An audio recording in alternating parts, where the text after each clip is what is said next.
Oke buat semuanya, Assalamualaikum warahmatullahi wabarakatuh. Kali ini kita berjumpa lagi di Nextpreneur, podcastnya HIPMI PT Univ Telkom. Pada kesempatan kali ini kita berkedatangan tamu. Boleh kenal diri? Oke, aku Kava, salam kenal. Siap, Pando ya teman-teman. Salam kenal juga Kava. Salam Untuk kenal kali juga. ini Kava kesibukannya ngapain sih? Selain ya kuliah kah atau ngapain? Untuk saat ini selain kuliah, aku ada turun di bidang bisnis, ada kerjaan juga. Kebetulan aku turun jadi tim sukses pemenangan salah satu calon wali kota di salah satu daerah. Kurang lebih gitu sih kesibukan aku. Oke, berarti di Univ tergabung di HIPMI PT Telkom. Ya. Terus di Lebaran kemarin sempat tergabung di pemenangan tim ses. Iya, ini lagi proses di pemenangan tim ses. Oh gitu. Ya, nanti kan pencoblosan bakal di 27 Agustus. Wow, oke ya. Nanti semoga sukses teman-teman ya. Oke, ini Kava, mungkin aku ada beberapa pertanyaan nanti mengulik berbagai bisnis yang Kava sedang jalankan kan. Mungkin teman-teman juga yang di rumah atau dimanapun penasaran ini. Apa sih yang bisa kita pelajari dari Kava, apa yang bisa kita gali lah dari Kava ya. Mungkin aku mau tanya ini yang pertama ini tentang apa sih yang bikin kamu mutusin buat jalanin dua-duanya bisnis kan tadi kan mungkin ini ada dua bisnis kan yang pertama ada di ekspor, kemudian ada di bidang greenhouse, ada juga ini baru mulai di bidang parfum di fashion. Oke, berarti ini apa sih, ada momen kliknya nggak kok kamu bisa memulai ada dua bisnis tadi? Oke, nah untuk bisnis pertama aku ini ada di bidang ekspor. Nah, kebetulan latar belakang aku itu pernah sekolah di luar negeri, aku pernah sekolah di Turki juga. Nah, waktu aku berangkat ke sana itu, aku kan masak-masak ya, suka masak-masak. Nah, di sana itu banyak bumbu-bumbu, banyak rempah-rempah yang bentuknya itu bubuk. Bentuknya bubuk dan itu instan. Nah, karena datangnya dari negara yang kaya akan rempah-rempah, jadi aku, wah ini bisa nih dijadikan bisnis nih untuk diekspor keluar. Nah, waktu itu aku kepikirannya ke Turki. Jadi begitu pulang dari Turki, pulang ke Pangkal Pinang, daerah asalku, kebetulan di sana juga terkenal sama lada putihnya, gitu kan, sampai ke mancanegara itu terkenal banget lada putihnya di Pangkal Pinang. Jadi akhirnya aku mulai bisnis ekspor lada sampai ke mancanegara. Lalu yang kedua tadi bisnis greenhouse. Kayak gimana, boleh ceritain apa? Itu berangkat dari ekspor juga. Ketika ini ekspor udah jalan, aku kira untuk ekspansi, tapi ekspansinya aku di diversity, bukan di concentrated one single asset lagi. Ini diversify ke greenhouse. Nah, waktu itu aku greenhouse-nya di modeling di tanaman melon, semangka, sama sayur-sayuran keseharian kayak bayam, kangkung, seperti itu kurang lebihnya. Terus lanjut yang bisnis tentang parfumnya atau apa? Nah, untuk bisnis tentang parfum, kebetulan ini juga baru mulai. Kemarin juga tergabung di beberapa organisasi juga, dan di situ aku tergabung di divisi pendanaannya. Ya, di divisi pendanaan banyak banget, karena divisi pendanaan ini kan tugasnya untuk cari uang ya. Betul. Nah, jadi aku kepikiran gimana sih caranya untuk dapetin uang yang kita nggak harus keluarin tenaga lebih banyak atau waktu lebih banyak, tapi hasilnya yang efisien, hasilnya maksimal gitu. Jadi kita progresnya efisien, progres lebih sedikit, tapi hasilnya maksimal. Nah, jadi aku kepikiran terjunlah ke dunia parfum. Oke, ini untuk promosi aja ya ke teman-teman. Penasaran sih apa yang udah disiapin dari parfumnya Kava ini, atau mungkin udah ekspor juga atau gimana Kava yang parfum? Nah, kalau parfum kebetulan ini masih brand lokal ya, jadi masih di sekitaran lokal, baru terjun juga ke e-commerce sama di media sosial. Jadi untuk parfum belum ada kepikiran untuk sampai ekspor, karena ini kan parfum ini apa ya, untuk strategi marketingnya aku taruh di mid end kan, kayak gitu. Jadi kalau ekspor ada chance untuk ekspor, tapi mungkin aku akan diversify dari kelas mid end bakal ke high end kelas, kayak gitu sih. Oke, siap. Berarti nanti dinantikan aja teman-teman. Kalau udah terjual di e-commerce kan, boleh di-spill nama parfumnya? Nama parfumnya Loftis. Oke, terus ini kalau mungkin awal-awal itu tantangan terbesarnya Kava pas mulai bisnis ini apa aja sih? Boleh diceritain mungkin dari segi bagi waktunya atau mungkin dari membuat brand awareness gitu-gitu. Coba Kava ceritain. Nah, kebetulan di bisnis pertama aku pulang dari Turki itu kan kurang lebih di tahun 2022 akhir ya. Nah, untuk ekspor, kebetulan aku kan ekspor lada putih. Nah, untuk ekspor ini memang bukan seperti bisnis pada umumnya. Ini lebih ke jualan sih, lebih ke dagang. Jadi karena ini komoditi, harganya sudah ditentukan sama pemerintah. Jadi tantangan pertama yang paling challenging itu terutama di surat atau perizinan untuk ekspor itu. Jadi untuk masalah teknikal waktu atau dan sebagainya, mungkin karena itu aku baru pulang juga, terus aku sekolah juga sambilan sekolah, tapi aku ya untuk bagi waktu sih aman-aman aja ya itu. Mungkin untuk di teknikal di bisnisnya aku hanya perizinan. Di sisi lain untuk marketing atau dan lain sebagainya, itu kan aku udah sebelumnya aku kan tergabung di komunitas ekspor. Jadi udah banyak banget forum orang, oh ada supplier lada nggak, ada supplier barang ini barang itu udah banyak banget orang-orang yang nanyain. Jadi kita tinggal tanya, mana nih ada supplier lada kah atau ada pembeli lada kah gitu. Tinggal kontak di forum, ada komunitasnya, jadi aku tinggal pemasaran di situ aja. Kurang lebih kayak gitu sih. Oh, jadi enak ya, kita mungkin ada di dalam komunitas kan, dalam ekosistem tersebut, tinggal tanyain aja gitu ya maksudnya ya? Iya, tinggal ditanyain aja. Karena kalau komoditas kan kalau untuk brand bisa aja, cuman produksinya itu harus lebih didiversifikasi lagi. Mungkin misal tadi dari lada gitu kan, lada mentah bisa dijadikan lada bubuk misal, atau lada keripik lada atau dan sebagainya, itu bisa. Cuma itu bisa untuk jadikan brand. Cuma kalau untuk aku sendiri terjunnya di bisnis lada mentah. Iya, bisnis lada mentah, ekspor impornya di lada mentah. Jadi aku untuk brand awareness-nya ya karena ini komunitas, jadi aku kurang memperhatikan ke brand awareness-nya, kurang lebih gitu. Oke Kava, aku mau tanya lagi kembali yang tadi tentang greenhouse. Tadi kan sempat bahas melon kah atau apa tadi, ceritain. Oke, tadi dari awal mulanya ke lada, aku pengen diversify ke greenhouse. Nah, kebetulan aku juga analisis dulu ya, tanaman apa sih kira-kira yang dia bisa pertahanannya itu cukup kuat, tapi juga karena aku kan sebagai pebisnis ini kan saya profit ya, gitu. Nah, aku cari tanaman mana yang paling profitable dan ketahanan dari tanaman tersebut itu yang paling kuat gitu. Nah, turunlah pilihanku ke melon. Jadi dari cost capitalnya, dari modalnya itu kecil, juga untuk pertahanan dari tanaman itu sendiri kuat. Jadi aku turunlah ke melon. Dan kebetulan aku juga pikiran ini kan lagi rame-ramenya greenhouse untuk agrowisata gitu ya. Iya, itu trennya lagi naik untuk di agrowisata, terutama di Jawa gitu. Nah, untuk di Sumatera sendiri kan masih jarang. Gitu. Jadi aku turun ke greenhouse di brandingnya ke agrowisata gitu. Jadi mereka bisa mereka bukan cuma bisa beli, tapi mereka bisa ngerasain gimana sih rasanya petik buah-buahan dari pohonnya langsung. Nah, itu jadi branding aku dari bisnis yang aku jalani. Seperti itu. Kalau tadi petik buah gitu mirip yang kayak di Malang kan, ada petik apel gitu. Oh iya, mirip kayak gitu. Ya. Nah, ini buahnya melon tapi. Buahnya melon. Melon. Tapi ini mirip gak? Misalkan kita makan di tempat, itu free atau gimana kalau melon? Oh enggak, kita free-nya cuma datangnya aja. Oh, datangnya aja. Kalau untuk melonnya, petiknya free, tapi nanti begitu udah dipetik, ditimbang, dibayar. Pasti ya teman-teman itu ya, gitu ya. Kalau petik free ya, tapi kalau udah keluar nanti kita bayar kan? Iya, kayak gitu. Sih, kayak kita misalkan pesen di warkop kan? Iya. Pesan doang sih free ya, cuman nanti kalau kita mau pulang bayar. Iya, kayak gitu ya. Iya, benar. Oke, bercanda aja ini bisa. Nyantai. Oke Kava, untuk tadi yang ekspornya sudah ke negara mana aja? Nah, untuk ekspornya udah ke India. Terus? Ke Saudi Arabia, sama ke Swiss.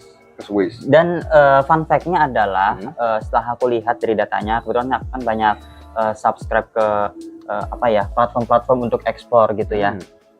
Fun fact-nya adalah India ini juga salah satu eksportir lada terbesar di dunia. Cuma untuk pasarnya mereka juga ternyata ngambil juga dari Indonesia.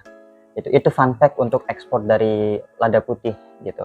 Nah untuk ke Saudi mungkin mereka memang pasarnya itu besar kan, karena mereka, makanan mereka itu butuh rempah-rempah. Ada lada, ada cengkeh, ada pala dan lain-lain untuk makanan mereka itu. Misal kayak nasi kebuli, nasi biryani itu kan ada cengkehnya, ada ladanya, yang rempah-rempahnya itu kayak rempah-rempah di masakannya.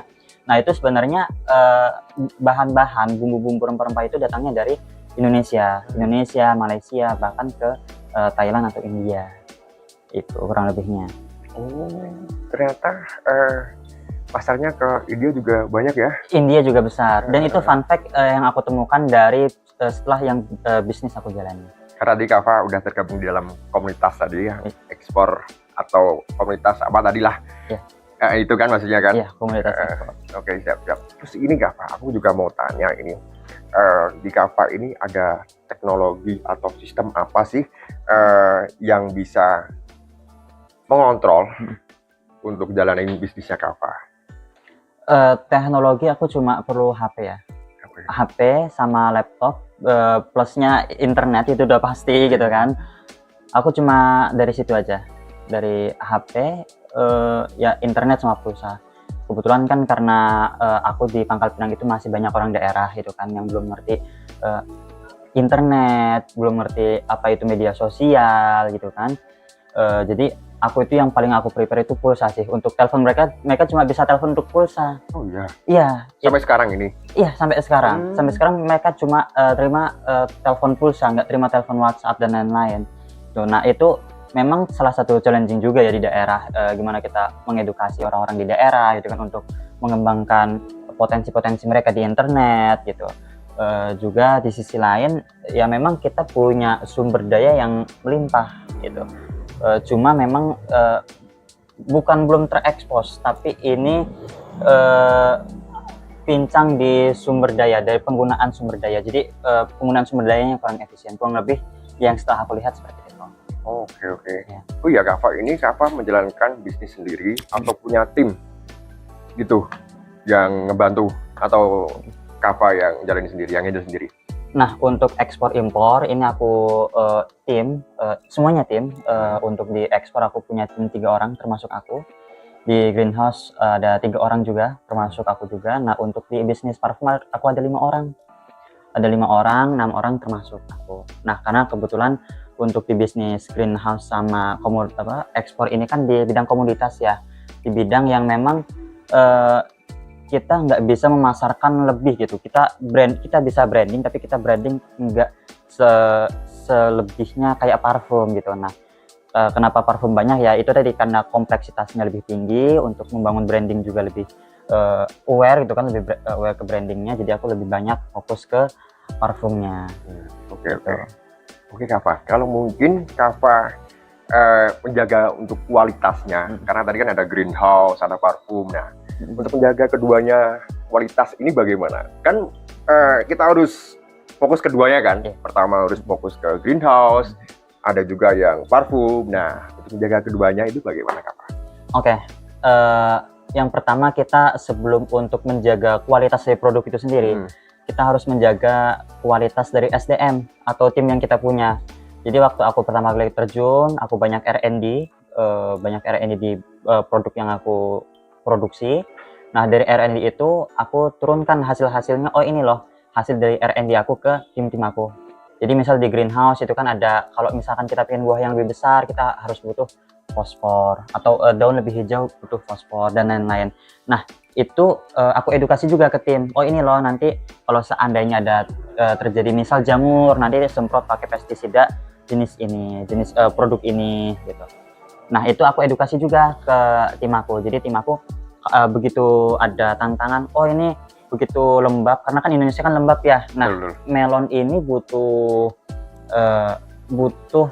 hawa yang kering. Kalau dia lembab dia bisa kena jamur. Daunnya bahkan sampai akarnya pun bisa kena jamur. Kalau akarnya itu udah kena jamur, udah kita nggak bisa ngapa-ngapain. Nah untuk mitigasi resiko itu aku banyak R&D. Nah dari hasil R&D itu aku turunin ke tim-tim aku. Ya tim-tim di greenhouse.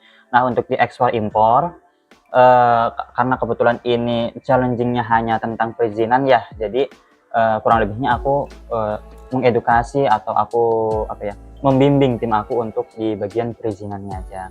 Nah untuk di parfum aku lebih ke brandingnya, iya, ke produksi dan lain-lain. Jadi aku di parfum ini lebih benar-benar mulai dari awal. Misalkan kalau kayak mahasiswa gitu ya, jadi benar-benar mulai dari nol.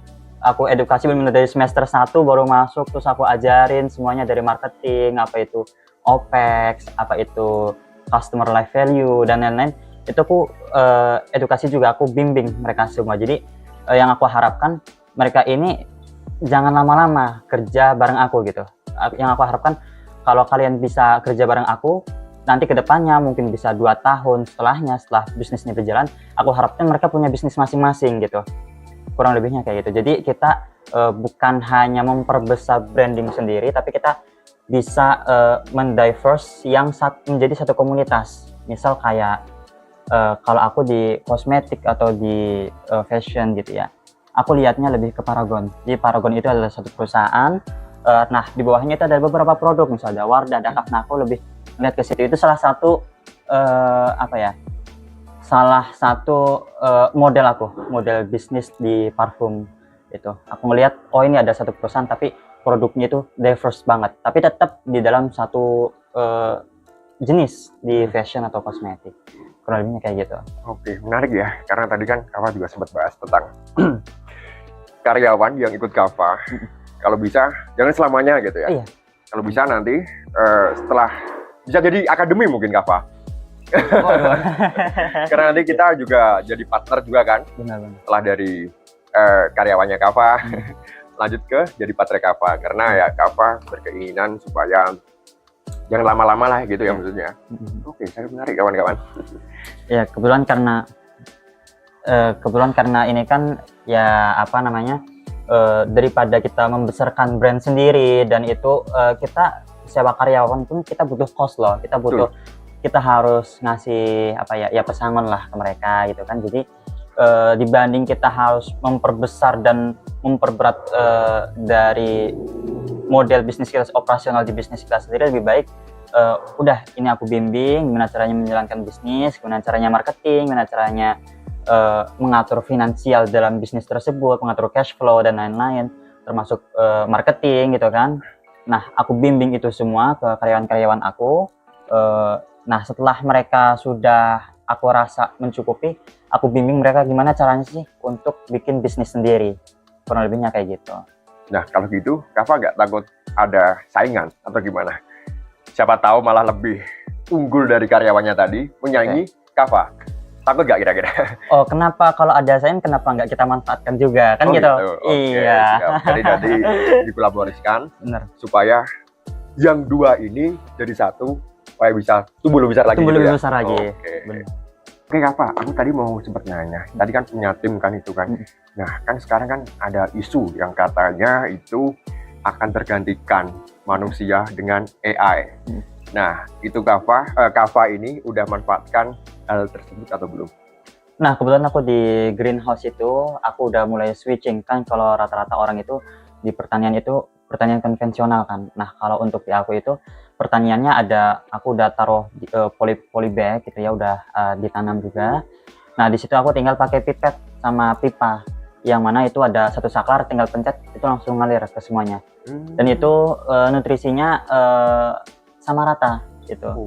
Jadi tinggal setiap pagi gitu tinggal pencet 15 menit gitu kan, sore pencet lagi 15 menit, malam pencet lagi 15 menit, udah tinggal gitu aja, nggak perlu ngapa-ngapain.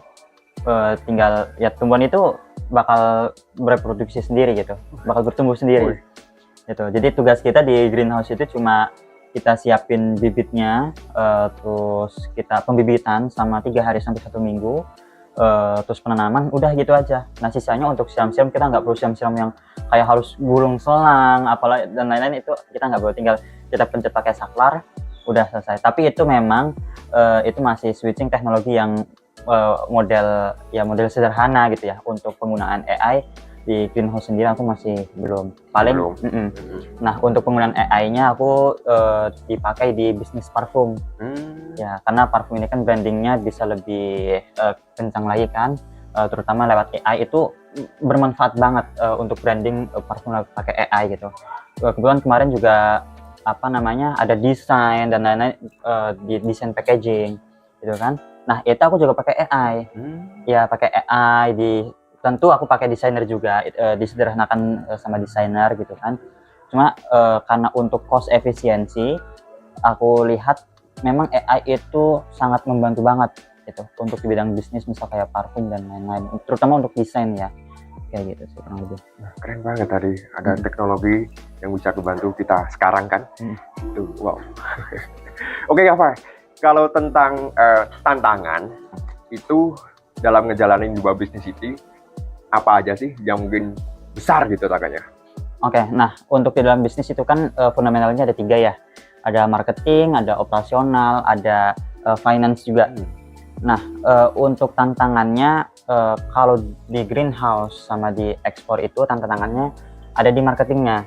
Karena at the end balik lagi ini komoditas, kemudian untuk di greenhouse sama komoditas ini aku berangkat dari di daerah. Karena di daerah itu kan marketnya sepi, permintaannya sedikit, jadi itu butuh lebih engaging lagi untuk di marketing. Cuma at the end balik lagi karena ini komoditas, marketing nggak bisa berkata banyak gitu. Nah berbeda dengan parfum. Nah parfum ini memang headquarternya di Bandung gitu kan. Nah karena headquarternya di Bandung, cost marketingnya yang efisien tapi hasilnya bisa maksimal karena permintaan di Bandung ini cukup tinggi. Bandung, Jabodetabek itu kita nggak perlu marketing yang sampai marketing kayak gimana, itu sudah bisa, bisnis itu bisa running gitu. Bisa juga. Kava ini sekarang mungkin kan mungkin udah jalan kan tadi kan parfum tapi baru mulai ya. Iya, baru mulai. Kalau yang di greenhouse tadi untuk mengekspansinya lebih besar lagi dalam sekarang ini ada kepikiran atau belum? Untuk saat ini lebih kepikiran ke parfum sih dibanding ke greenhouse. Ya karena balik lagi greenhouse ini high risk high gain gitu ya. Dia bisa busuk, bisa kena penyakit dan lain sebagainya. Banyak banget resiko yang harus dihadapi, teknikal di operasionalnya itu banyak banget, high risk high gain lah. Jadi kalau kita sebagai pebisnis gitu ya, kalau kita bisa low risk high gain, kenapa enggak kan gitu. Nah jadi aku lebih konsentrasi ke yang low risk high gain gitu. Iya, jadi lebih ke parfum gitu, karena kalau komoditas balik lagi bisa busuk, bisa kena penyakit dan lain-lain gitu.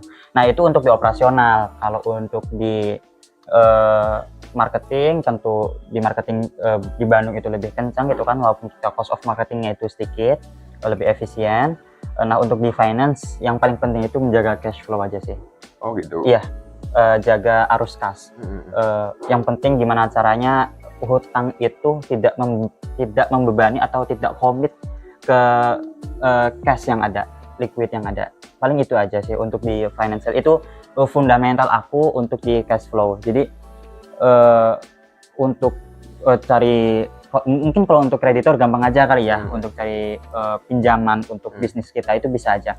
Cuma balik lagi kalau di bisnis, kalau kita bisa kan, kalau pinjaman itu bisa bunganya bisa tinggi banget kan, bisa sampai 10%, bisa sampai 15%. Nah kalau kita bisa mengeluarkan bunga yang lebih kecil, kenapa enggak? Kenapa kita nggak ngambil investor aja yang bunganya mungkin bisa 2% gitu kan, ROI-nya, return on investment-nya itu cuma 2%, 3%, paling tinggi mungkin 7%, kenapa enggak gitu kan.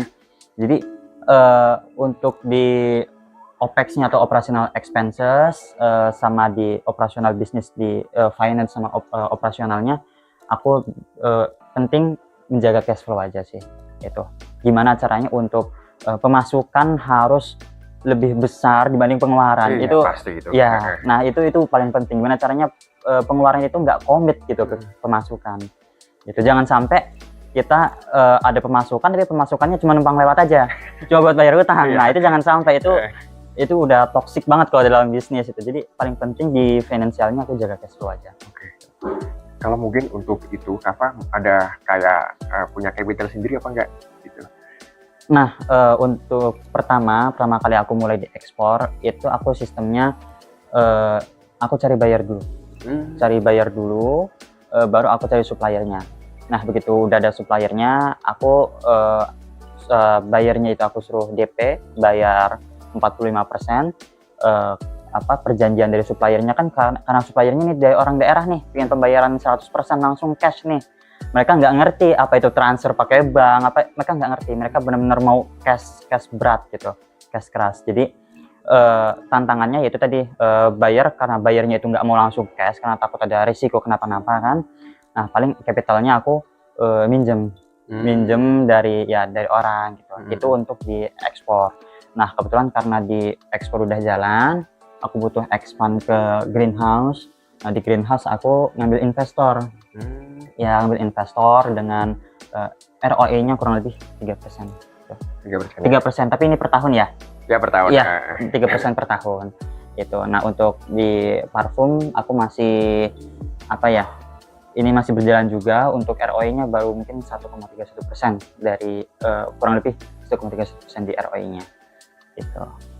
Tadi kalau untuk dari pelanggannya Kava itu ada yang contoh menunggak dari waktu yang dijanjikan atau enggak? Pernah apa enggak? Oh, kalau untuk saat ini belum. Belum.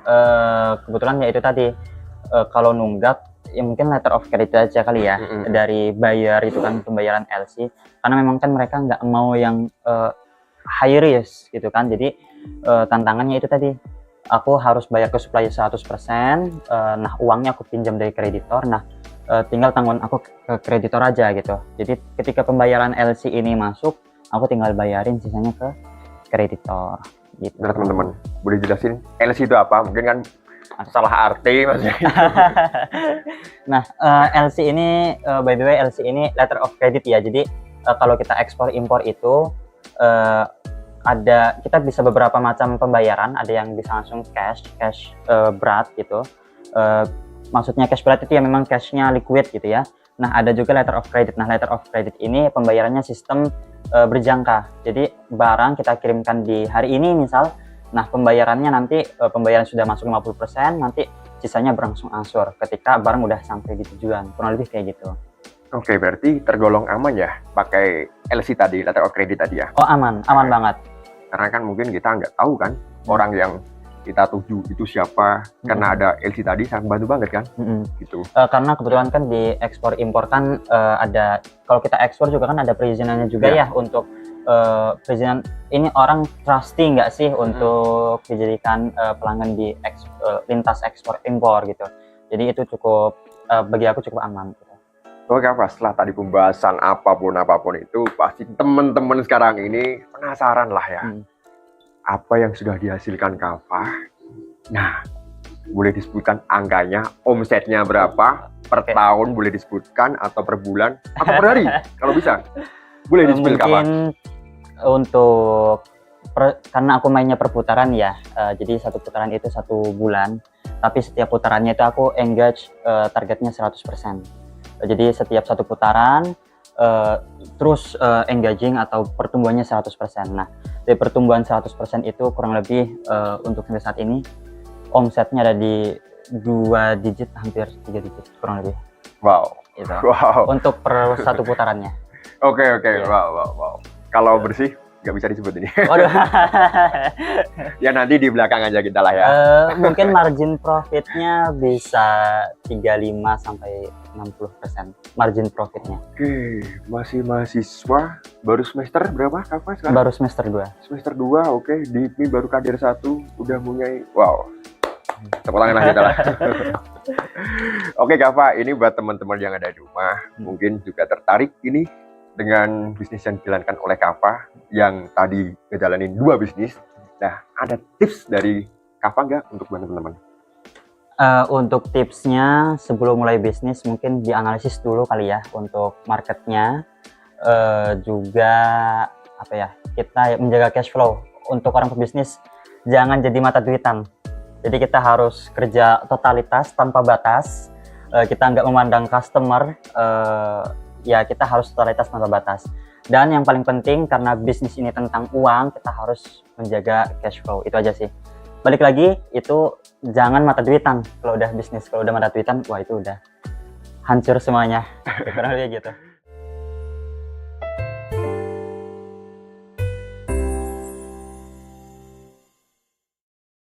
ya.